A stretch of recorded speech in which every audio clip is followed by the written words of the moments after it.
Vivimos en un universo densamente poblado de estrellas. Nuestra galaxia, la Vía Láctea, tiene 400.000 millones de soles. Son por lo menos 100.000 millones de sistemas solares los que habrían aquí, en la Vía Láctea. Y hay cientos de miles de millones de galaxias como la nuestra. La Tierra es menos que un granito de arena en una inmensa playa. Y no es la única playa. ¿Por qué solamente habría vida aquí en la Tierra?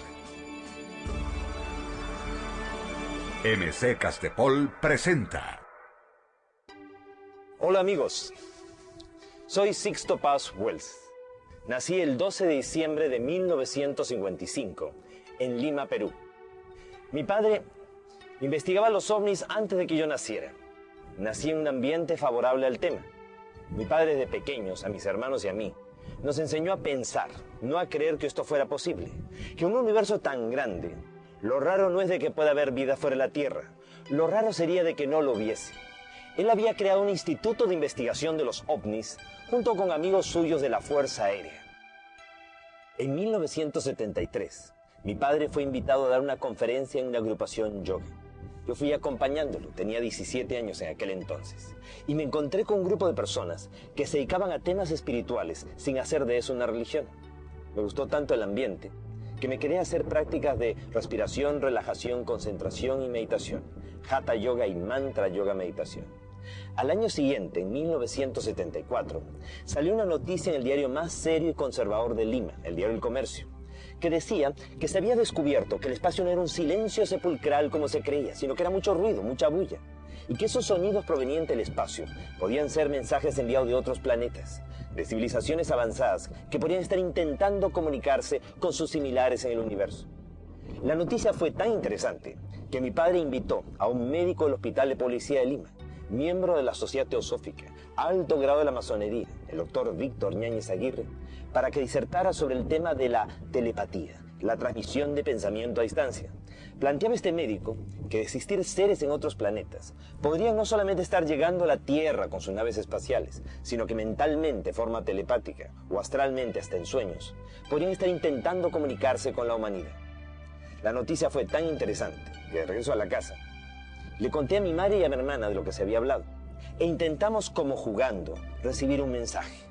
Mi madre, mi hermano y yo nos sentamos en torno a una mesa, pusimos unas hojas de papel y un lápiz, y acordamos que al primero que le viniera a la mente una idea que considerara que no fuera suya, la iba a anotar en el papel y después íbamos a ir concatenando las ideas, buscando un probable mensaje. Hicimos prácticas de meditación y de pronto, al cabo de unos 15 minutos de una meditación muy profunda, vino en mí un deseo irrefrenable de escribir. Una ansiedad tal que me llevó a abrir los ojos, estaba totalmente consciente, no estaba en estado de trance alguno. Y de pronto comencé a escribir a gran velocidad. Sentía en mi mente como que me hablaban al oído, como que me decían: sala de hogar buena para hacer la comunicación. Me llamo Oxal, soy de Morlen, ustedes le llaman Ganímedes, una de las lunas de Júpiter. Podemos tener contacto con ustedes, pronto nos verán. Naturalmente yo no creí que esto fuera real, pensé que era producto de mi imaginación. Sin embargo, mi madre y mi hermana me dijeron que habían recibido lo mismo, solo que no lo habían escrito. Yo lo había redactado simultáneamente en la medida en que lo iba recibiendo mentalmente. Era una psicografía, el fenómeno de escritura automática. Al día siguiente, con un grupo de amigos, repetimos el experimento y pedimos una prueba. Fuimos el 7 de febrero de 1974 al desierto de Chilca, al sur de Lima, donde el mensaje supuestamente nos estaba citando. Estuvimos allí desde el día anterior. No fuera a ser de que viéramos un meteorito, un satélite, un avión y nos confundiéramos y pensáramos que era el avistamiento anunciado. De pronto, se produjo un extraño resplandor.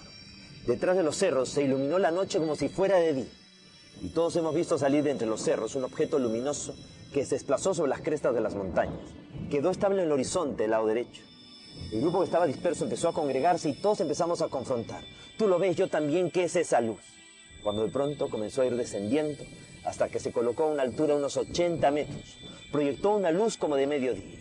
Era un objeto en forma de disco con una media docena de ventanitas. Todos sentimos pánico, terror. Nunca habíamos sentido tanto miedo como aquel instante. Y todos captamos en nuestra mente como que nos decían que no bajaban ese momento, porque nosotros no podíamos contener nuestras emociones, de que habría un tiempo y un lugar. Meses más tarde la nave aterrizó en el desierto y los vimos físicamente.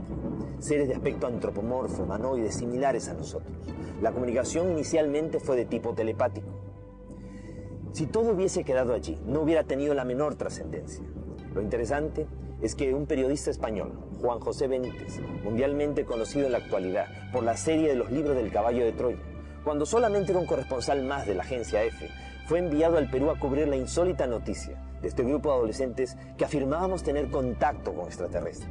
Él nos acompañó al desierto de Chilca y él, a la hora exacta del día de la cita, según nuestros mensajes, pudo ver aparecer en el cielo, para él, 2 ovnis, objetos voladores no identificados. Para nosotros eran BETs, vehículos extraterrestres dirigidos, demostrándoles que esto es una realidad y que sí es posible establecer un contacto, una comunicación con estos seres. De regreso a España, escribió su primer libro, OVNIS SOS a la Humanidad, de Editorial Plaza y Janés. Y eso hizo de que la experiencia de su contacto fuera conocida a nivel mundial. Con los años, el contacto fue cada vez más fluido y permitió recibir de estos seres la información que vamos a compartir con ustedes. La información del plan cósmico, de la cosmogonía extraterrestre, de los orígenes de la humanidad. Una historia que demostraría de que el ser humano es el resultado de más de un experimento genético extraterrestre. Que a lo largo de nuestra historia, aquí ha habido más de una hibridación y mestizaje. Naufragios estelares, colonizaje y hasta deportación de extraterrestres a nuestro mundo. Y que si no tomamos en cuenta el eslabón extraterrestre, la historia de la humanidad no tiene ni pies ni cabeza.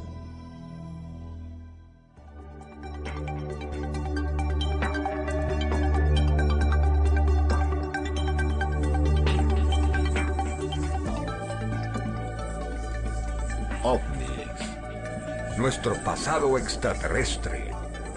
El plan cósmico. A fines de los años 70, empezaron a aparecer en el sur de Inglaterra una serie de marcas, unos patrones sobre los campos de cereales. Se les llamó de inmediato los agroglifos, los crop circles, los círculos de los campos de cosecha.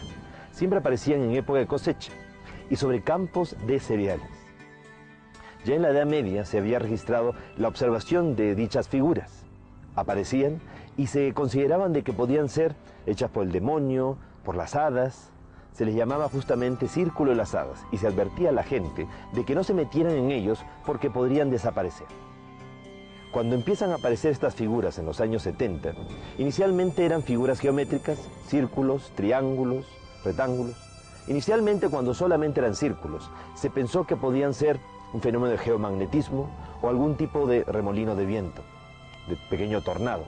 Pero cuando ya las figuras se fueron tornando más complejas, estéticamente más bellas y más grandes, ya realmente hubo un interés, una preocupación por investigarlas. Y más aún cuando se dieron cuenta que las espigas no estaban más que dobladas. O sea, no estaban rotas, no era el fraude de una persona que las había pisado o algo demasiado violento, sino algo tan sutil que simplemente las había doblado y había una extraña como mutación en los cristales de los granos de las espigas, lo cual demostraba que había habido una fuerza magnética, una energía que había plasmado las figuras. Era un mensaje del cielo aquí en la tierra. Logró videograbarse el momento mismo, en 1996, en Oliver Castle, que unas esferas luminosas comienzan a revolotear sobre los campos de cosecha e imprimen en fracciones de segundo este tipo de figuras. El 17 de agosto del año 2001, nuevamente al lado del radiotelescopio Shilbolton, aparecen un juego de 2 figuras. Inicialmente un rostro gigantesco tridimensional. A nivel del suelo no hay nada que nos haga pensar que ahí hay un rostro. Simplemente son montoncitos de trigo amontonados. Pero ese rostro no nos es desconocido. Es el mismo rostro de Sidonia en Marte. Aquel rostro que fue descubierto en una montaña sobre la superficie de Marte. ¿Y qué es la otra figura? Una figura rectangular que termina siendo la respuesta a un mensaje que fue enviado de la Tierra el 16 de noviembre de 1974. En aquella ocasión, Frank Drake, el amigo de Carl Sagan, utilizando el gran radiotelescopio de Arecibo en Puerto Rico, envió una onda de radio al cosmos, al espacio, a la M13, a la gran nebulosa de Hércules, a 24.000 años luz de distancia, con la esperanza de que si alguna vez alguna civilización inteligente la captara, nos respondiera. Las ondas de radio viajan a la velocidad de la luz, casi 300.000 kilómetros por segundo. Esa onda de radio se demoraría 24.000 años en ir, y si nos respondían, la respuesta llegaría después de 48.000 años. ¿Quién estaría para recibir la respuesta? Sin embargo, la respuesta llegó no después de tanto tiempo, sino después de 27 años. Y no a través de ondas de radio, sino a través de una impronta, una impresión sobre los campos de cereales. La figura se puede ver claramente que estos seres conocen los mismos elementos de la comunicación aquí en la Tierra. En este caso, el lenguaje universal de los números, las matemáticas. También los mismos compuestos para la vida. En cuanto al código genético, hay variaciones. Del lado paterno está mutado o variado, lo cual demuestra que sería una suerte de seres transgénicos. O nosotros somos la variación para ellos. La estatura promedio de estos seres, por lo menos los que aparecen en este diseño, 1,20 m, pequeños con cabeza grande, como muchos de los seres que han sido observados en diversas partes de nuestro mundo. En cuanto a su ubicación en su sistema solar, a partir de su Sol estarían ocupando el tercero, cuarto y hasta las lunas de su quinto planeta. Pero si nos fijamos bien, tiene 9 planetas en torno a su Sol. Demasiada coincidencia con nuestro sistema solar. ¿O es que no nos están respondiendo de fuera del sistema solar, sino desde dentro de nuestro propio sistema? Y ellos tendrían bases en la Tierra, en Marte y en las lunas de Júpiter.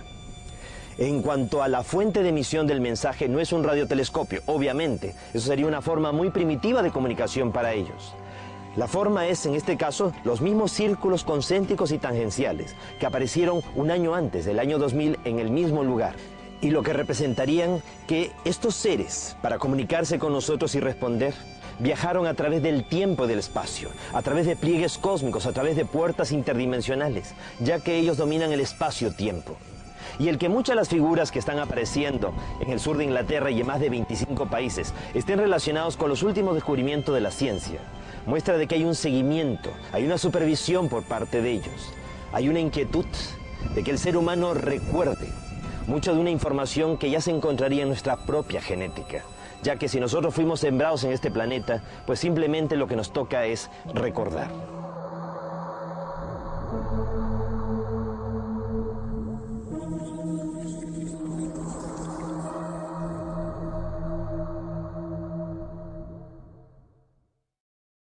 Poco a poco los científicos han ido descubriendo de que hay múltiples dimensiones. Somos pues seres multidimensionales. Vivimos en un universo material de 7 dimensiones. Y para actuar en ese universo material tenemos 7 cuerpos. Uno de ellos el cuerpo denso, físico, material. Después está el cuerpo astral, que es el cuerpo de las emociones y los deseos. Unido al cuerpo físico a través de un cordón umbilical de energía que se conoce como el cordón de plata y que se quiebra cuando una persona muere. El tercer vehículo es el ego inferior, que es el carácter y la personalidad. Cuando una persona muere, se muere el cuerpo físico, se muere el cuerpo astral y también va muriendo el carácter y la personalidad con nosotros. El cuarto vehículo es el mental superior, el cuerpo de las facultades psíquicas, nuestra percepción extrasensorial. El quinto vehículo es el alma, la catedral del espíritu, el acopio de las experiencias de nuestras vidas anteriores. El sexto vehículo es el espíritu, la conciencia. Y el séptimo vehículo, la esencia. 7 cuerpos para actuar en las 7 dimensiones de este universo material. Más allá de la séptima dimensión, como en la música, en una octava superior, habría un universo paralelo a este, que no sería material, sino mental. Y los seres que proceden de allí serían los que nosotros conocemos como los ángeles, los arcángeles, tronos, principados, querubines, serafines, potestades, dominaciones. Octava, novena y décima dimensión correspondería a ese universo mental. Y más allá, a partir de la 11ª dimensión, habría un tercer universo que sería espiritual. El universo espiritual habría creado al universo mental, el universo mental al universo material. O sea que Dios directamente no nos habría creado a nosotros, sino a través de jerarquías intermedias, a través de un grupo de seres ultraterrestres, seres del universo mental, que nosotros conocemos como los Helel, los resplandecientes, los hijos de Dios. Las primeras civilizaciones que surgieron en esta última creación tuvieron un desarrollo muy auspicioso. En poco tiempo avanzaron mucho y muy rápido. Pasaron de la primera a la segunda, de la segunda a la tercera, de la tercera a la cuarta dimensión de la conciencia. O sea, los seres evolucionaron, surgieron civilizaciones con un avance evolutivo muy acelerado, y en la medida en que iban evolucionando estas civilizaciones, iban ayudando a otras a evolucionar en una larga cadena de solidaridad.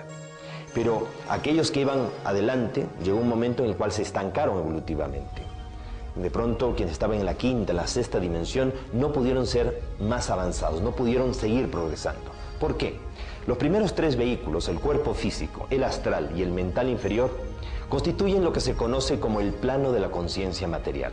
Nos conectan a través del plano material con el universo material de 7 dimensiones. El mental superior, el alma y el espíritu constituyen el plano de la conciencia mental y nos conectan a través del plano mental con el universo mental, con esas 3 dimensiones del universo mental, octava, novena y décima dimensión. Y el séptimo vehículo, que también podríamos dividirlo en 3, voluntad, sabiduría y amor, nos conectan a través del plano espiritual con el universo espiritual que sería de la 11ª dimensión para adelante. Aquellas civilizaciones que han alcanzado pues la tercera, la cuarta, la quinta, la sexta dimensión de la conciencia, no solamente han evolucionado a nivel de la conciencia material, sino también a nivel de la conciencia mental. Ellos han tenido un gran desarrollo mental, pero se han estancado en ese nivel. O sea, no han logrado conectar con la conciencia de lo espiritual.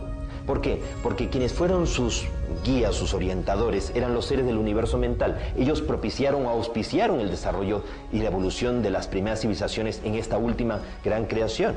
Entonces, si la pauta, el punto de referencia, la enseñanza tenía limitaciones, esas limitaciones se vieron también manifiestas en el desarrollo evolutivo de las civilizaciones. Se estancaron evolutivamente. Entonces se habría producido, según lo que los extraterrestres relatan en las experiencias de contacto, un concilio cósmico en el cual los seres ultraterrestres, los seres del universo mental, los Hele, los padres creadores, dialogaron para tratar de entender cuál había sido el error que se había cometido en esta última creación. Y Lucifer, Luzbel o Luj, una entidad muy elevada del universo mental, pues habría sugerido que el error cometido era haber facilitado mucho el proceso de la evolución.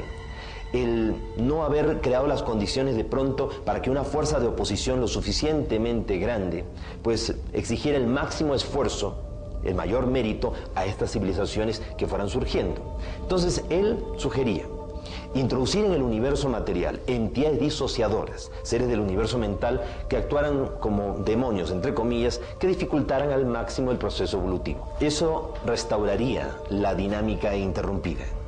Pero Luj, Lucifer o Luzbel, esta entidad, consideraba de que había que trabajar sobre aquellas civilizaciones sobre las cuales ellos habían orientado, dirigido, sobre las que ellos habían actuado directamente. Aquellas civilizaciones que estaban en la quinta o la sexta dimensión de la conciencia, que les faltaba poco para alcanzar esa séptima dimensión, esa conexión con el universo origen. Sin embargo, los demás seres ultraterrestres no estaban de acuerdo.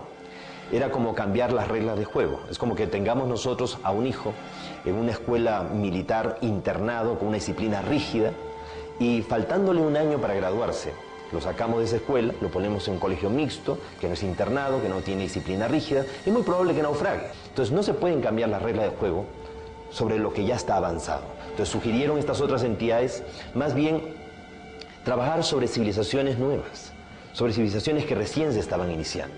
Pero también hubo voces en contra, sugiriendo de que no era justo pues, variar las reglas de juego sobre esas civilizaciones. Así que hubo otra alternativa, la de trabajar sobre civilizaciones que nunca hubieran existido, sobre planetas que nunca hubieran surgido. Uno de esos planetas que sería seleccionado fue la Tierra. ¿Por qué? Porque según los extraterrestres, hace 1200 millones de años, la Tierra murió producto de impactos de lluvia meteórica que extinguieron la vida en el planeta Tierra. Entonces, nuestro mundo, al ser un planeta sin futuro, un planeta muerto, permitiría realmente llevar a cabo este experimento. Y así como la Tierra, otros 7 planetas más. Un grupo de civilizaciones extraterrestres recibió la autorización de parte de jerarquías cósmicas, de seres de otras dimensiones, como para viajar a través del tiempo y del espacio y llegar a la Tierra antes de que la Tierra muriera e impedir de que muriera, creándole con ello un tiempo alternativo paradójico. Imaginémonos por un instante que el tiempo en el universo es como una espiral ascendente. En una de las curvas de la espiral, la Tierra murió, pero el universo continuó. Es un grupo de civilizaciones que puede viajar a través del tiempo y del espacio, a través de pliegues cósmicos, de puertas interdimensionales, llega a la Tierra antes de que la Tierra muera e impide de que muera. Ellos se encargaron de transformar esos mares ácidos en mares alcalinos, sembraron esporas en nuestro mundo, aceleraron el proceso de la vida, con la intención de que nuestro planeta algún momento llegara a albergar una civilización con un potencial psíquico y espiritual, capaz de lograr niveles de evolución que ni siquiera ellos han alcanzado. Una civilización que fuera capaz de reconectar, de establecer el puente de comunicación con el universo origen, con el universo espiritual. Una civilización que terminara convirtiéndose en maestro de sus propios maestros. El que se diera esta oportunidad a civilizaciones nuevas no fue algo que contentara o que dejara muy tranquilo a esta entidad lujo Lucifer, que desde el primer momento trató de boicotear, sabotear e impedir que el proyecto se llevara a cabo, porque no era como él había sugerido. Vamos a encontrarnos entonces que la primera civilización que se llega a establecer en el planeta es de origen extraterrestre. Seres de la constelación del Cisne aterrizaron en nuestro planeta cuando solamente era un gran continente, Pangea, en donde correspondería a la Antártida. Y a esta primera civilización se le llamó Antártica. Tiempo después llegan otros seres en lo que ya correspondería a la era mesozoica o secundaria y se instalan en la parte superior del norte de Europa, en lo que viene a ser la civilización hiperbórea o hiperboreal, la parte superior del norte. Estos seres coexisten con un mundo inestable, violento, que está dominado por los dinosaurios, y va todo siguiendo un proceso de supervisión continua, constante, un seguimiento, manipulaciones de tipo genético por parte de estos seres. Sin embargo, hace 65 millones de años, sin que ellos pudieran evitarlo, se produjo lluvia meteórica, un terrible desastre, una catástrofe cósmica que llevó a que un asteroide de casi 10 kilómetros de diámetro llegara a impactar a nuestro planeta, dejando un cráter de 250 kilómetros de diámetro en las costas de Mérida, en el Yucatán. Y produjo realmente una onda expansiva tan violenta que precipitó la extinción de una buena parte de los dinosaurios. Si no, estos habrían evolucionado hacia una forma inteligente de vida y serían hoy los que dominarían con su inteligencia nuestro planeta. Nuestro planeta quedó tan fuertemente afectado por el impacto. La vida, podríamos decir, como que casi se extinguió en nuestro mundo. Por lo cual la Tierra fue el primer planeta de los 8 seleccionados que fue descartado. Habían sido pues seleccionados 8 planetas, 2 por galaxia, de un grupo de galaxias que giran en torno a la M31, la gran nebulosa de Andrómeda, que se encuentra a 2 millones de años luz de distancia de nosotros. Entonces, eran 2 planetas por galaxia, 4 galaxias de ese conjunto, ese grupo local. Al descartarse la Tierra, concentraron su atención en los otros 7 planetas. Pero con el tiempo, de los otros 7 planetas, 3 se destruyeron totalmente. No quedó de ellos ni polvo. De haber tenido 8, solamente se quedaron con 4, por lo cual eso los preocupó. Al haber fracasado entonces el proyecto en los otros 4 planetas de categoría Ur que quedaban, decidieron darle una nueva oportunidad al planeta Tierra. Y estos seres, viajando siempre a través del tiempo y el espacio, el tiempo para ellos no está pasando igual que para nosotros, llegan a nuestro mundo y se encuentran que hace 80.000 años, la raza lemuriana, la raza negra, originaria del planeta Tierra, llegó a evolucionar mucho, a tal punto que despertó toda su potencialidad, su percepción extrasensorial. Los seres humanos de aquel entonces fueron capaces de descubrir de que vivíamos en un tiempo alternativo, diferente al real tiempo del universo, y que ese tiempo podía ser flanqueado, que podía ser atravesado. Ahora, parte del desarrollo se había producido producto del consumo de plantas alucinógenas, algo que para los seres extraterrestres pues no estaba bien. Cuando los extraterrestres que se habían dedicado a los otros 4 planetas estaban pendientes del proceso evolutivo, se enteraron de que la humanidad de la Tierra estaba evolucionando, estaba avanzando, pero lo había hecho bajo un proceso que no era el que ellos consideraban el más adecuado, decidieron venir aquí. Y hace unos 30.000 a 35.000 años de los nuestros, se produjo un terrible retroceso. Estos seres habrían contribuido, los extraterrestres, a un olvido colectivo de la humanidad. Es algo que se menciona en el libro de la Biblia, en el capítulo 11 del Génesis, cuando se refiere de la Torre Babel. Hubo una época de la historia de la humanidad en que los seres humanos hablábamos un solo idioma, o sea, teníamos desarrollado la telepatía, la percepción extrasensorial, y habíamos sido capaces de construir una escalera al cielo, o sea, una conexión con lo superior, con esas otras realidades. Dice la Biblia que los Elohim tuvieron temor de que al ser humano no les resultara nada imposible, así que ellos decidieron intervenir para hacernos olvidar. Y se produjo hace 30.000 a 35.000 años atrás un terrible retroceso en el ser humano, un olvido generalizado en el cual ellos podrían retomar el proceso evolutivo, pero ya con la propia supervisión, ya con el control de ellos. Fue así como hace 25.000 años de los nuestros, dos grandes civilizaciones, los seres de Orión y los seres de las Pléyades, fueron enviados por este Consejo Galáctico para intervenir en nuestro planeta en calidad de guardianes y vigilantes. Unos eran los seres de Orión y otros los seres de las Pléyades. No todos los Oriones tenían apariencia antropomorfa, humanoide. Habían unos con aspecto reptiloide.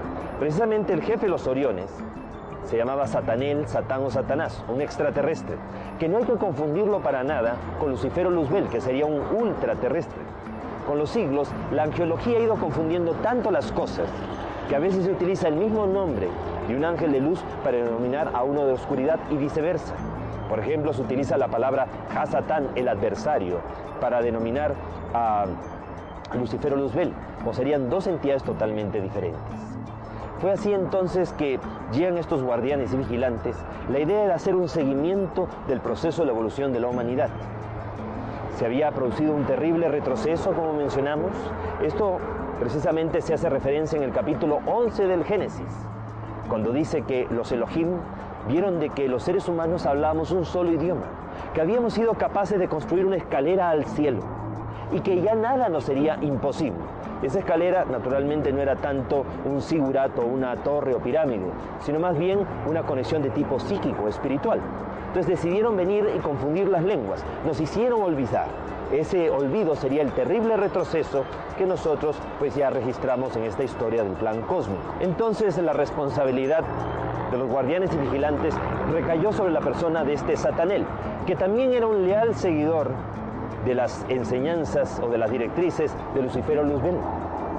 En un determinado momento, Satanel consideró que si el proyecto había fracasado en los otros 7 planetas, y aquí los experimentadores desde un inicio habían perdido el control sobre el experimento, y como podíamos poner en peligro el orden cósmico, el orden establecido, mejor era cancelar el proyecto y terminarlo, que no continuara aquí en nuestro mundo.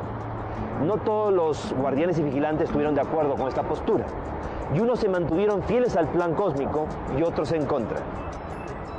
En aquel entonces se produce una especie de tensión, de crisis entre los guardianes. Inicialmente fue a nivel teórica, pero posteriormente pasó a ser una verdadera guerra de galaxias, cuyos ecos todavía resuenan en el universo. La Biblia nos habla de la guerra de los hijos de la luz contra los hijos de la oscuridad, la guerra de los ángeles. El Mahabharata, el Ramayana, nos habla de verdaderas guerras de galaxias, teniendo como escenario neutral de sus batallas nuestro mundo. Al final, los líderes de la disidencia fueron sometidos y fueron enviados a la Tierra en calidad de deportados. No querían venir a ayudarnos por las buenas, los enviaron por las malas. Si bien no todos los Oriones participaron de la disidencia, muchos se mantuvieron fieles al plan cósmico, se les reemplazó por seres de Sirio, de clan mayor, quienes junto con los pleiadianos quedaron en calidad de guardianes y vigilantes. Los Oriones que se mantuvieron fieles se les llevó a las lunas de Júpiter y quedaron allí en colonias mineras en un estado de observación de nuestro planeta, con miras a que algún día ellos pudieran actuar como instructores planetarios y resarcir a la humanidad por el daño que nos habían ocasionado sus congéneres o reivindicarse ellos como civilización. Estos seres que fueron deportados aquí a la Tierra tendrían que haber cambiado de actitud. Sin embargo, no fue así. Desde un primer momento, declarar una guerra a muerte a la humanidad, tratar de impedir de que se cumpliera el plan cósmico, de que la humanidad llegara a ese nivel de evolución que ellos no querían o temían que pudiera lograr realmente el ser humano. Entonces se constituyen como un gobierno secreto mundial tenebroso, negativo, las fuerzas satánicas, y empezaron a conspirar terriblemente contra la humanidad. Acostumbrados a vivir miles de años fuera de nuestro mundo, envejecieron prematuramente y murieron. y quedaron atrapados en una cuarta dimensión aquí en el planeta. Ellos influenciaron psíquicamente sobre muchos seres humanos, personas débiles de carácter, débiles de voluntad a lo largo de la historia, vinculando a esas personas a la política, a la religión, a la economía, a los mandos militares, a la moda, a la música, para a través de ellos sembrar el caos mundial, llevar el mundo hacia la autodestrucción. Fueron estos seres de este gobierno tenebroso, negativo, los que habrían también influenciado de alguna manera sobre los pleiadianos, como para que cometieran la grave transgresión de tener relaciones sexuales con seres humanos de la Tierra. Fue Semiasaz, el jefe de los 200 pleiadianos, que habrían tenido contacto sexual con los seres humanos de la Tierra. Es lo que se menciona en el libro del Génesis capítulo 6 cuando dice: cuando los hombres comenzaron a poblar la tierra engendraron hijas, y viendo los hijos de Dios, los ángeles del cielo, que las hijas de los hombres eran hermosas ante sus ojos, tomaron de entre ellas cuantas quisieron y procrearon de estas los antiguos héroes de antaño. Fueron así pues estos 200 extraterrestres los que habrían tenido contacto sexual y se habrían producido híbridos, mestizos, que fueron reunidos en un grupo de 10 islas, la mayor de ellas, la isla de Undal, en el Océano Atlántico. Allí establecieron su capital en Poseidonis o Poseidópolis, tal como lo menciona Platón en sus diálogos, el Critias y el Timeo, y también en la República. Fue tal el conocimiento y la tecnología recibida de parte de los padres extraterrestres hacia los atlantes, que eso le permitió a ellos desarrollar grandes laboratorios de experimentación. Ellos manipularon los cerebros y la genética de delfines y ballenas, lo que habría contribuido al avance de estos seres. También le permitió a los atlantes viajar más allá de nuestro planeta, viajar hacia las estrellas. Ellos habían tenido la intención de establecer colonias en Maldek, Tir, Mayona, un planeta que existiría entre Marte y Júpiter, y utilizarían Marte como trampolín para poder llegar allí. Como esto iba a permitir que los atlantes se alejaran del proceso evolutivo de nuestro planeta y no lo afectaran, pues también se les colaboró, se les permitió. Por eso encontramos en Marte un rostro gigantesco, descubierto en 1976 por las sondas Vikingo 1 y Vikingo 2, en la zona de Sidonia. También pirámides en la zona de Eliseo y lo que parece ser ruinas de grandes ciudades en la zona de Utopia. Los atlantes habrían coexistido con una raza originaria de Marte que viviría en el subsuelo de Marte, quienes habrían recibido a los atlantes con curiosidad. La tecnología recibida, el gran avance desarrollado por los atlantes, llevó a una serie de destrucciones de esta civilización. Es más, ellos atrajeron a un asteroide de órbita errática, llamado en aquel entonces Marduk, que habría impactado contra Tir, Mayona o Maldek, y la lluvia meteórica generada habría impactado y destruido las colonias que se habían establecido en Marte. Toda esa lluvia meteórica habría alcanzado la Tierra, primero impactando contra la Luna. En aquel entonces la Tierra atrapó dos grandes fragmentos que quedaron como lunas adicionales, de tal manera que en un momento en la historia planetaria tuvimos 3 lunas. Esas 2 lunas adicionales habrían sido posteriormente absorbidas por el planeta. Una de ellas impactó en el Océano Pacífico, dejando como huella de impacto la fosa de las Filipinas de 11 kilómetros de profundidad. Tiempo más tarde, la otra luna también cae e impacta en el Océano Atlántico, en el Caribe, dejando como huella de impacto la fosa de Puerto Rico de 9 kilómetros de profundidad y creando una zona de aberración magnética donde las líneas de fuerza que van de polo a polo de nuestro mundo tienden a enrollarse y se forman remolinos, vórtices de fuerzas electromagnéticas que colapsan el espacio-tiempo y abren puertas hacia otras dimensiones. Estas grandes destrucciones habrían precipitado también la última gran glaciación hace 11.500, 12.000 años y habrían cubierto de hielo la Antártida, que era un continente donde se encontraba el último periodo de la Lemuria, el periodo de Mu, el mayor avance que habría desarrollado la raza negra originaria del planeta Tierra después de la intervención de los guardianes y vigilantes. Hubo entonces que evacuar, rescatar a los murianos y llevarlos fuera de allí. Se les llevó hacia Mesoamérica, hacia México, y por eso es que surge la civilización olmeca. Los últimos descubrimientos arqueológicos hechos en el estado de Guerrero, en la costa del Pacífico mexicano, demuestran que los Olmeca eran miles de años más antiguos de lo que se pensaba. Y eso explicaría por qué los rasgos negroides de esta civilización. Los Olmecas se representan también en estelas, en grandes esculturas de piedra, tripulando naves espaciales, algo que después vamos a ver repetido en la propia civilización maya.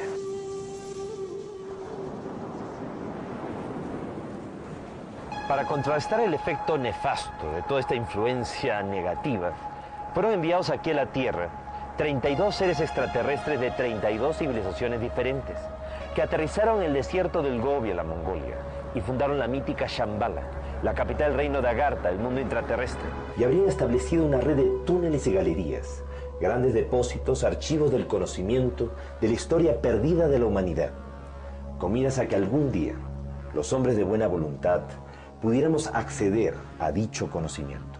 Y pudiéramos despertar conciencia, recordar cuál es esa misión dentro del plan cósmico que se nos ha asignado. Aprender a amar y enseñar a otros a amar, pero el amor en su exaltación suprema, en su esencia. Después del desastre que supuso la destrucción de la Atlántida y el último periodo de la Lemuria, los extraterrestres, los guardianes y vigilantes, decidieron acelerar el proceso de la humanidad. Y fue así que concentraron sus esfuerzos en Mesopotamia. Surge el proyecto Sumerio. Sumer o Sumeria se traduce como el país de las naves espaciales. Y es que allí se construyen las primeras pirámides, los zigurat o zicurrato, que no eran solamente torres de observación astronómica o meros templos, eran torres de descenso y ascenso de naves espaciales, tal como hoy se puede traducir de las tablillas de arcilla en escritura ideográfica, simbólica y cuneiforme que han llegado hasta nuestros días. En la época de la Sumeria, surgen pequeñas ciudades-estado, en donde los extraterrestres deciden trabajar sobre colectivos amplios de personas, dándoles una instrucción y un conocimiento, pero sin alentar dependencias. La civilización sumeria va logrando un gran desarrollo, y los propios sumerios eligen a los patesi o los ensi, representantes del pueblo, para que mantengan la comunicación fluida con los An, con los dioses del cielo, que no todo el tiempo estaban aquí, sino que venían de vez en cuando. Y cada vez que venían, pues había ese intercambio de información y conocimiento. Pero en aquel entonces, la cuarentena planetaria que ejercían los guardianes y vigilantes no era tan rígida, lo cual permitió que no solamente los An, los dioses con D minúscula del cielo, extraterrestres con buenas intenciones dentro del plan cósmico, vinieran aquí, sino también llegaran los Anunnaki, los hijos del príncipe, seres de aspecto también reptiloide vinculados a Satanel y a las fuerzas satánicas. Y de vez en cuando actuaran en nuestro mundo de una forma como muy negativa, tratando de enfrentar a los sumerios entre sí. Se produjeron grandes guerras entre las ciudades sumerias y fueron alentando el desarrollo muy violento de otros pueblos como los acadios, quienes terminaron extinguiendo o destruyendo a los sumerios.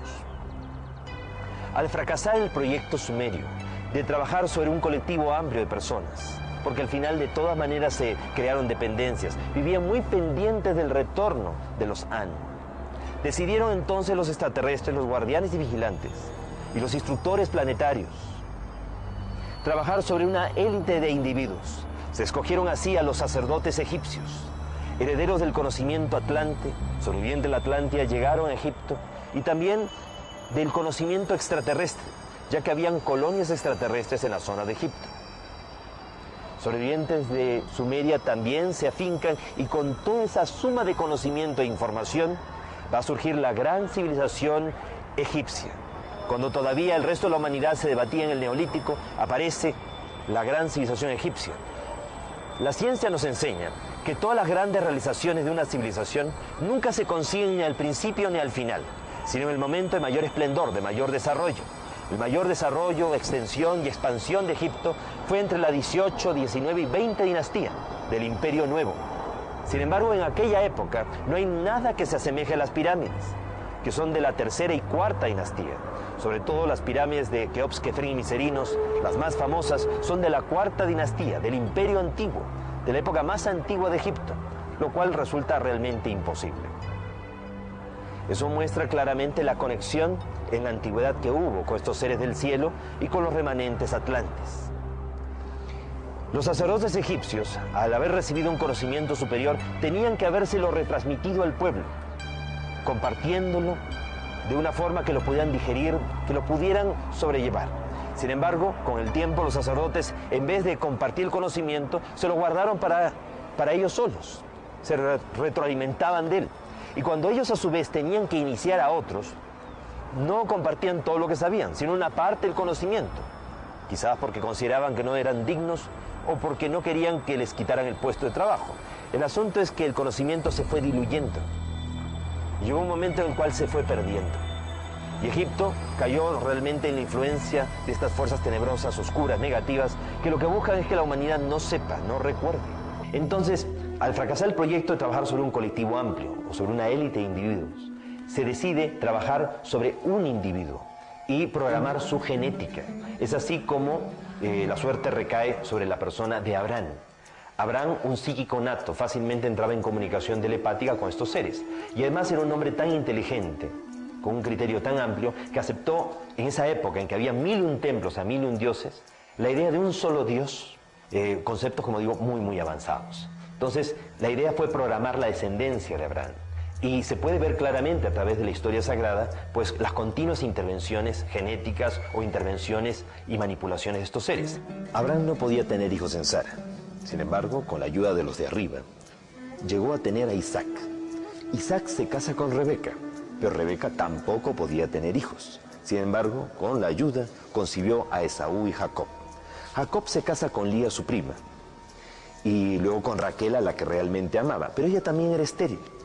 Con la ayuda de los de lo alto, con la ayuda de estos seres de otros mundos, llegó a concebir a José, el de los sueños premonitorios y precognitorios, el del don de profecía, el que interpretó los sueños del faraón.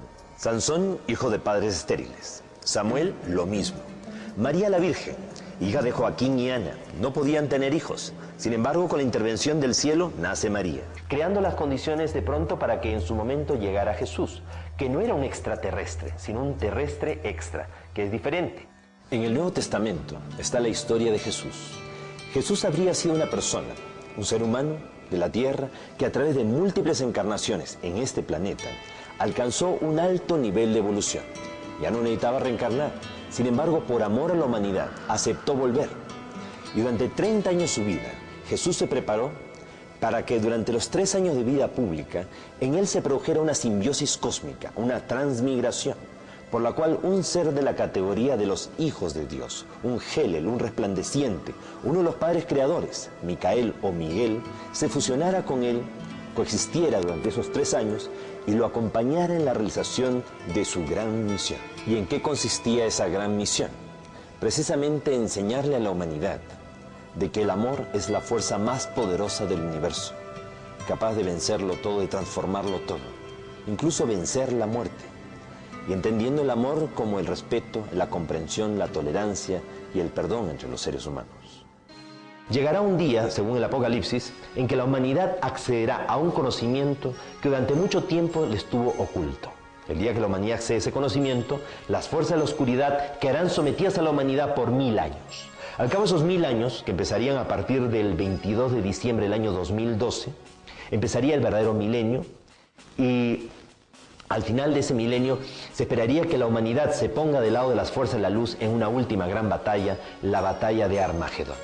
Pero ¿qué pasaría, digo yo, si el día que la humanidad sepa que hemos sido víctimas de una conjura cósmica, en que fuerzas extraterrestres y ultraterrestres, nuestros padres creadores y aún hasta nuestros hermanos mayores han conspirado contra la humanidad? ¿Qué pasaría si en esa ocasión, en ese momento, en vez de que la humanidad luche contra la oscuridad en un acto de amor supremo, digamos: Padre, perdónalos porque se equivocaron, trataron de impedir la evolución del hombre sobre la tierra y por el contrario, hicieron que tuviera mayor valor, mayor significado? Fue tal la presión sobre el carbón, o sea, la humanidad, que al final la calidad del diamante fue excelente.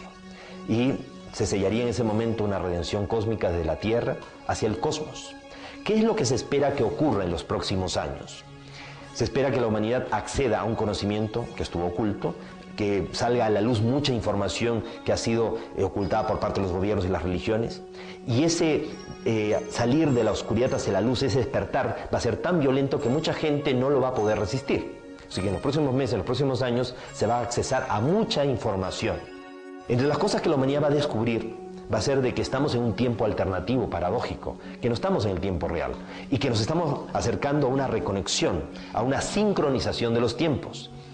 En los próximos meses, en los próximos años, vamos a ver un aceleramiento de todo el potencial psíquico, en sueños y conscientemente. También en los próximos meses, en los próximos años, se van a registrar cambios, grandes transformaciones en el planeta Tierra, a nivel ecológico, a nivel climático, catástrofes naturales de gran envergadura. ¿Por qué? Porque la Tierra está acercándose a un gran parto planetario, una gran transformación. Los mayas sabiamente supieron anticipar todo esto. Ellos consideraron de que a partir del año 2003, cada año simbólicamente iba a ser como un mes de gestación previo a un gran parto planetario. De ese gran parto que se espera que deba ocurrir de aquí al 22 de diciembre del año 2012, cuando se produzca este giro del tiempo. Ahora, ¿la humanidad estará en capacidad realmente de cumplir esa gran responsabilidad, esa gran misión que se le ha asignado? ¿Seremos capaces realmente en su momento de un perdón cósmico? Si antes no somos capaces de vivir en tolerancia y de perdonarnos y aceptarnos a nosotros mismos tal como somos y aceptar a nuestra familia, a los demás tal como son. Hoy las fuerzas tenebrosas están tratando de incentivar a como dé lugar el odio racial, el odio étnico, las luchas y enfrentamientos de tipo religioso. Entonces estamos en el mejor momento de la historia de la humanidad como para que demostremos un verdadero nivel de espiritualidad, procurando la unidad en la diversidad. Todo lo que nos une y no lo que nos separa. Recordemos, somos seres humanos en este hogar que es el planeta Tierra, un planeta que está predestinado para ser luz de los demás, en este caso, luz del cosmos. No somos el centro de la creación, pero sí el centro de una expectativa cósmica. Si no, tantas civilizaciones extraterrestres no estarían llegando desde tiempos inmemoriales a nuestro mundo. Estamos viviendo el momento más extraordinario de la historia humana, el momento de las grandes definiciones, y es el momento del gran despertar. O logramos transitar todos, o realmente no conseguiremos cumplir realmente el objetivo. Y no se necesita mucha gente para que el mundo cambie. Los Hopi, los indios pueblo, hablaban de 144.000 danzantes del sol, que tenían que mantenerse danzando durante la terrible noche oscura de la humanidad para asegurar el nacimiento del nuevo día. El Apocalipsis nos habla de 144.000 personas que lavaron sus vestiduras, o sea que despertaron conciencia. Como decimos, no se necesita mucha gente para que el mundo cambie. Lo que se necesita es que toda esa gente que vaya cambiando, pues ponga lo mejor de sí y se mantenga constante, comprometida en su proceso de cambio. Recordemos, vivimos en un universo sin límites. El único límite es nuestra ignorancia. No crean nada de lo que han escuchado. Piensen, reflexionen, pero sobre todo sientan, ya que la verdad está dentro de cada uno.